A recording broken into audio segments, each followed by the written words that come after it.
Previously on Bush War. I would say that these are the people on whom you may rely. I'm talking militarily. We were really trained as guerrilla detachment commanders.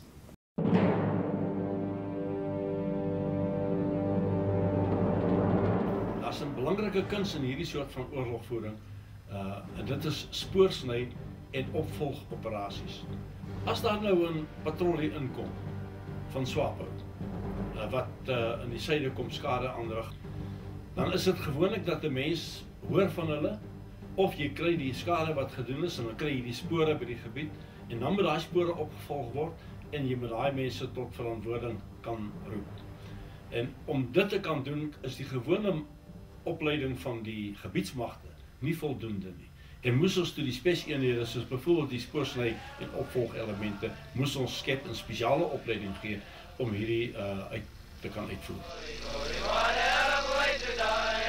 What a hell of a way to die. For an operator in the Special Forces, being prepared to risk all was part of the job description. The fortunate ones who made it through the war look back today on a life full of twists and turns, in the course of which they stared death in the face time and again. Wat jy in spesmagte ondervind, daar's geen plek op aarde in siviele lewe waar jy dieselfde ding kan ondervind. Ons word betaal om goed te doen waarvoor ander ouens betaal om te doen. Die ou se lewe daarna is iets wat van 'n antiklimaks. Want hierso sit jy met 'n ultimate failure rate wat as jy verkeerd is en jy fail, dan gaan jy dood. Vir my was die wese van dit maar net dat 'n ou is 'n professionele soldaat. En nooit in my lewe het ek in 'n kroeg gestaan of enige plek gestaan en geroem oor mense wat ek doodgeskiet het nie. As ek nou die spesmagte ervaring moet definieer, dan is dit eintlik maar net dat jy dit beter doen. Dit is 'n kwessie van jy moes dit doen. Dit was jou werk. Dit was 'n lojaliteit teenoor jou land, jou mense, jou regering. Dit het nie gegaan oor persoonlike redes nie. Wat ek voor gekies het was om net wat ek doen so goed as moontlik te doen en om dit professioneel te doen. Ja, so my lewe net so oor het. Time has left its mark on Jack's face, but after 3 decades, his attitude is still exactly the same, an aggressively positive approach which characterizes special forces around the world.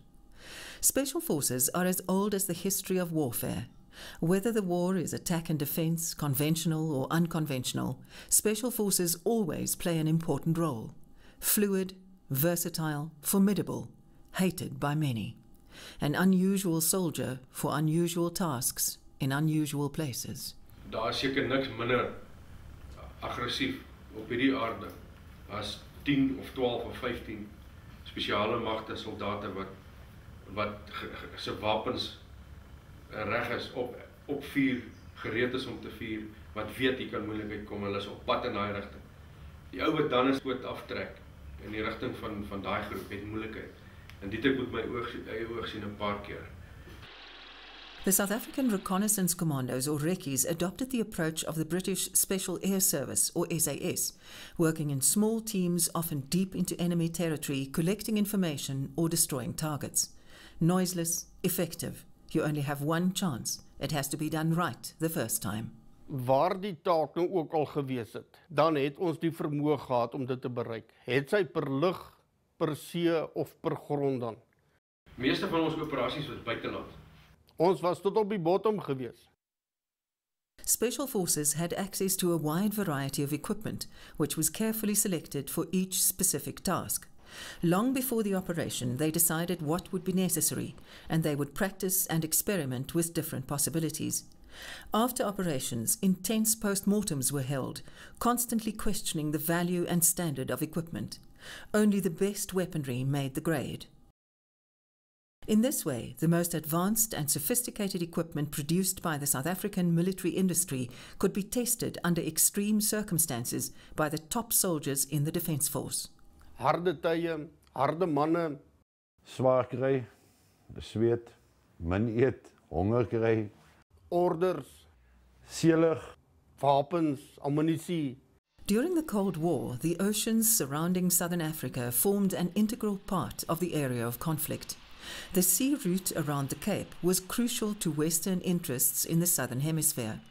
The Simonstown Agreement of 1955 transferred the task of guarding that route from Britain to the South African Navy. As a result, the Navy launched ever more extensive patrols along the coastline. South Africa also wanted to keep a watchful eye on the fish reserves, which were open to exploitation by other international players. But the mounting hostilities in Namibia and Angola meant that the coastline would also become a factor in operational activities. Therefore, the Special Forces received advanced dive training. In the course of the many years of conflict, several secret operations were performed along the west and east coast of Africa. The Rekkies and the Navy soon became a formidable team. Each Rekkie also became a weapons expert and developed his own preferences. Jy kon basies jou wapen gekies het, maar meeste het maar die AK gevat, want AK, jy kan deur die modder sleep, jy kan hom in die water sit, as jy daai wapen wil skiet, dan skiet hy. Jy het 'n mes by jou gehad, en dan het jy ook 'n pistool. Dit is maar jou hoofwapen was jou AK en jou pistool wat jy by jou gehad het. Goed waarvan enige jong ou van droom.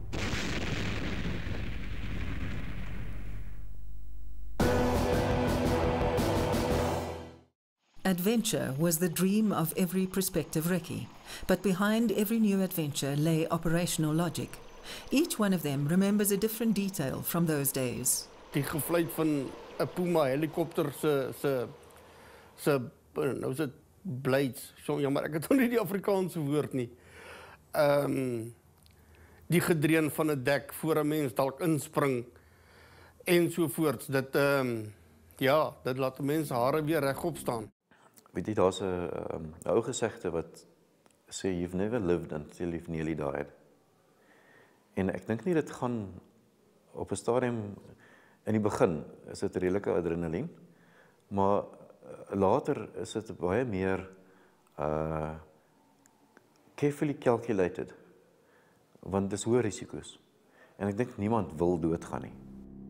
As early as the end of World War I, the value of a well-trained soldier delivered by air was discussed by military tacticians.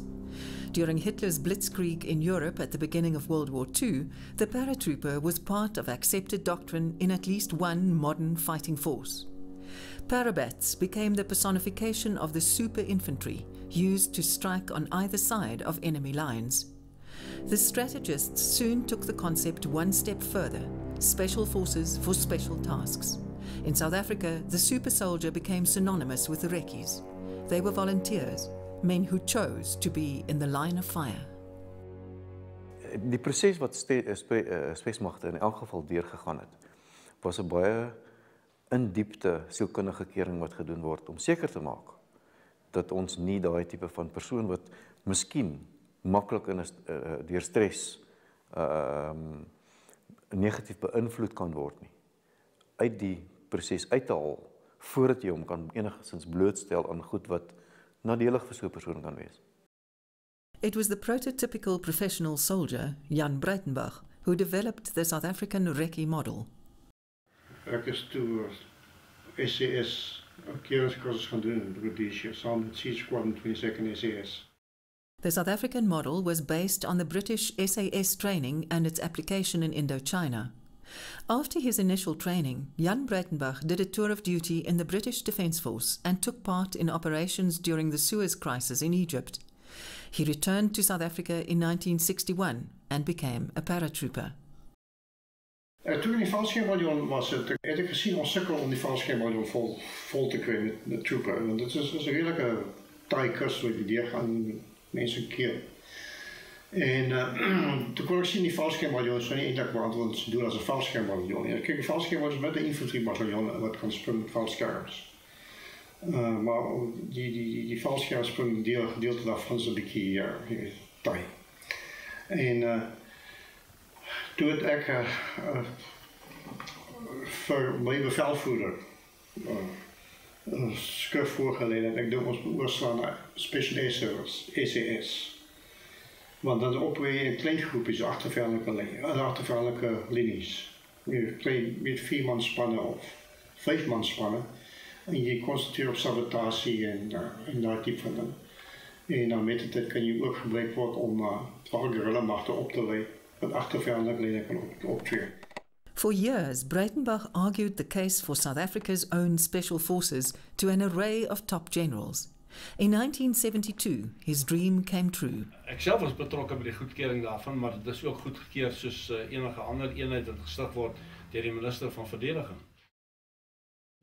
Ons het dit goedgekeur omdat die bekamping van hierdie soort van oorlogvoering geweldig afhanklik is van inligting en die opvolg van inligting. Toe hulle my eendag aangeroep gesê jy gaan nie spesiale magte instel.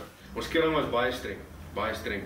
En die ou wat hier wou kom om te kom Rambo speel, het nie geslaag nie. Daar's nie 'n manier hoe hy sal slaag nie. So daar het 'n paar goeie Amerikaner of twee deurgekom in die eenheid gedien, selfs 'n Engelsman of twee. En destyds toe die Rhodesiese weermag ontbind, het die hele SAS van Rhodesia het omtrent regiment geword in Suid-Afrika. Of course, South Africa had a much older example of the Rekkies, the Scout Commandos, founded during the Anglo-Boer War. They were started by Dani Tron and Jack Hinden. These scouts were the eyes and ears of the Boer officers. Historians quote General Jan Smuts as saying, "The good scout is not the one who at first sight of the enemy gallops back to camp to report it to the officers, but the one who is willing to take great risks to get as close to the enemy as possible in order to obtain reliable information." That implies a reconnaissance corps with fighting skills, in exactly the same tradition as present-day special forces. The Boer Scouts were adventurous young men, and the Rekkies of the Bush War were also often drawn to this elite unit by the promise of adventure. Dit was deel van my vormingsjare. Ek was jonk, maar dit was ook lekker want daar was altyd die element van adventure, avontuur, goed doen, nuwe horisonne wat ontdek. The Scouts acted independent of the regular units, but many were deployed alongside operational units as scouts for special tasks. More than 6 decades later, Breitenbach's Rekkies were not attached to the South African Army, Navy or Air Force either. They were deployed directly by the Chief of the SADF and the Minister of Defence for special clandestine tasks. The controversial nature of these operations always carried political risks. Maar in spesmagte het ek dit baie duideliker gesien waar die politici die hele situasie beheer het. En dit was baie frustrerend. Want jy berei voor, jy sielkundig en fisies berei jy voor vir daai operasie.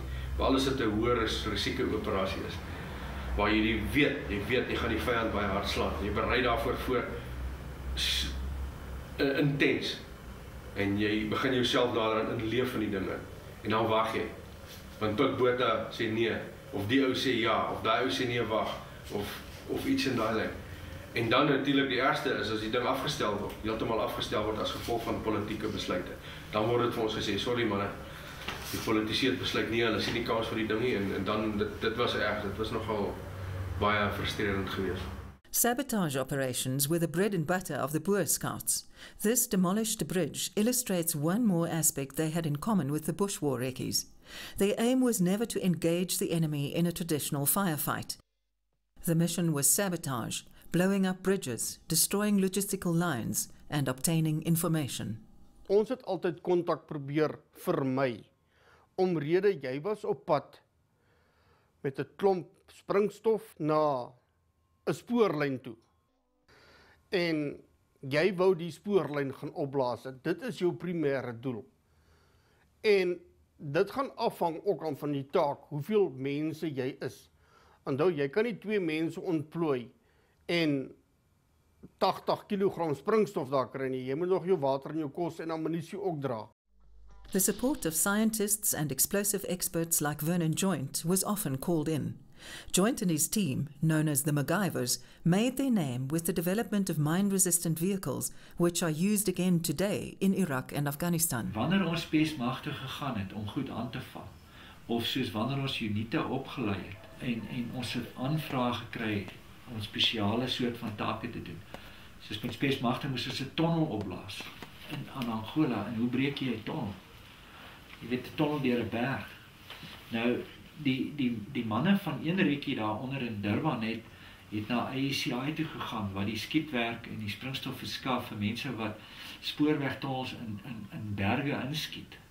En hulle daai eksperte, daai kommersiële eksperte gevra.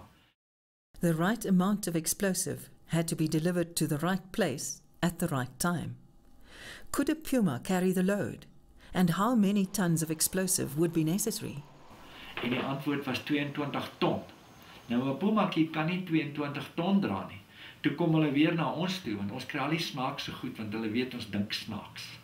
Jy verstaan. Toe word daar vir my gesê, hierdie Puma kan 'n ton dra, en sien jy daai berg? Hy het 'n 80 meter tonnel in hom. Jy moet daai tonnel op daai spoorlyn laat val, met 'n ton. En die boy sê vir ons, dit kan nie gedoen word. Sy sê, okay, ons gaan probeer. Vernon and his experts faced a number of sleepless nights. The calculations were made quickly. Die job is toe later gedoen. Ons het die hele 80 meter van daai berg op daai ding laat val. Okay. Maar ons het snaakse metodes gebruik. Ons het 'n trolley gemaak wat die ton kon teen die dak druk. En ons het 'n 3/4 ton teen die dak gedruk en 'n 1/4 ton gevat en buitekant teen die berge opgeklim. Alright. En op 'n sekere manier op die klippe die goed gesit sodat wanneer die slag afgaan, dan gaan die skokgolwe te mekaar. Dan skud dit daai hele berg los. Dan sak die hele berg in mekaar. Dan kan jy nie weer 'n tonnel grou nie, want daar's nie klip nie. So toe het ons hulle gekeer dat hulle nie met hulle tanks kon daar deurkom om die gevegte daar onder in die suide plaas te vind nie. Deur met 2 Pumas in te vlieg en in 'n nag so 'n tonnel te plaas nie. Dis die soort van werk wat ons vir die verkenningskommando gedoen het. Die brûe wat ons geblaas het met duikers, moes ons spesiale ladings maak en onderwatergoed. En ons het van waterspouts gebruik gemaak om die goed te skiet sodat ons met duikers die brûe kan uitskiet. Dit het ons weer baie geleer oor hoe werk klein ladings met groot teikens. The Boer War Scouts were motivated by their rejection of the rednecks, British colonial domination. In the era of operators like Kloppies and Jack, the enemy was still coloured in red, this time shorthand for Soviet domination. Blood would flow in the ideological battle which raged through Africa with the coming of Uhuru. For the Special Forces operator, the aim was crystal clear. Ons is daai tyd het die bevelvoerders en daai tipe vir jou gesê, manne, julle is hier vir 'n buffer teen die kommunis en teen die anti-kris. As Suid-Wes-Afrika val, dan is hulle teen Suid-Afrika. We are obviously concerned about Soviet expansionism and penetration in our region. The vacuum left by the colonial powers in Africa was exploited by the Soviets. Ek was teen kommunisme gewees. Ek het altyd vir myself gesê, ek sal vir my land veg. Ek sal vir my land veg. Maak nie saak wie bewind was nie. Behalwe as daar kommunisme bewind was. As daar kommunisme bewind was ek dan het ek 'n vryheidsvegter geword. Die woord kommunis was, jy sê, ek het nie 'n vergelyking daar nou in my kop nie, maar dit was die mees gehate mens op die sonne, op amper sê jy sonnestelsel, op die aarde. Dit was die absolute anti-kris ensovoorts. Maar dit is wat my geïnspireer het en gemotiveer het om te veg vir my land, jy weet. It was at this time that words like rooi gevaar, red peril, became part of white South Africa's vocabulary. Anyone who could be roped in against South Africa by this enemy was a target. History would later indicate that the Soviet Spetsnaz units were never deployed in Angola or northern Namibia. There were, however, Soviet advisors and military experts. In my tyd was dit is die tyd wat hierdie goed op ons pad gekom het op daai manier en dis nie my kinders se tyd nie. My kinders leef nou in 'n ander tyd. Ek wil nie graag my eie kinders betrokke hê by so iets nie. Want ongelukkig met enige oorlog is daar nie wenners nie. Was nooit wenners nie. Was baie meer verloorders as enigiets anderster. SWAPO's recce's were called the Typhoon Unit, a group of top fighters in the People's Liberation Army of Namibia, or PLAN. From within Angola, they penetrated deep into Ovamboland and further south in order to obtain information about the numbers and movement of their opponents, as well as possible targets in the agricultural areas south of the Red Line. One of the people who played a central role in founding the Typhoon Unit was Charles Namolo. Most people knew him by his alias. He is known in Namibia, in Southern Africa, in Africa, internationally as Ho Chi Minh. And how did that happen? Can you tell us more about that? Yeah, it's a good question.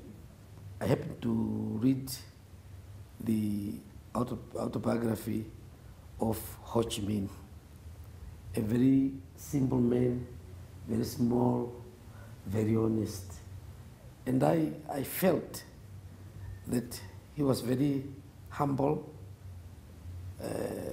not selfish, dedicated to his people, very small people fighting the big power.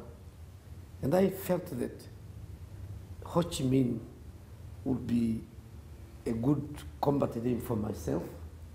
We are small people, we must be honest, and we are fighting a big power also, you see. So I choose Ho Chi Minh to have that courage and determination of the Vietnamese people. Thank you very much, Ho Chi Minh.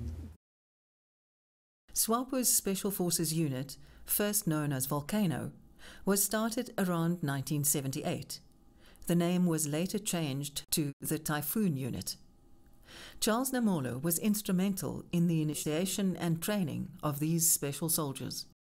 We drew the best cadres from all the fronts and brought them together, and then we trained them in the special tactics also to deal with it, that they can operate in very small groups but very effectively, and they were sent specifically for the farming areas in the south, to penetrate the south. Ek het nooit gedink aan sy gedeelte nie, en ek dink dat hy sou nooit dink dat hierdie wit ou het ook kinders en 'n vrou by die huis nie. En ek dink aan die vyand se kant het hulle daar mense wat ook goeie pelle verloor het. Dit het nooit by my opgekom dat ek moet jammer voel vir hom nie. Nee. Daai tyd het ons het geveg omdat ons geglo daarin. Hulle het geveg omdat hulle geglo het en hulle was bereid om dood te gaan daarvoor, en ons was bereid om dood te gaan vir wat ons in geglo het.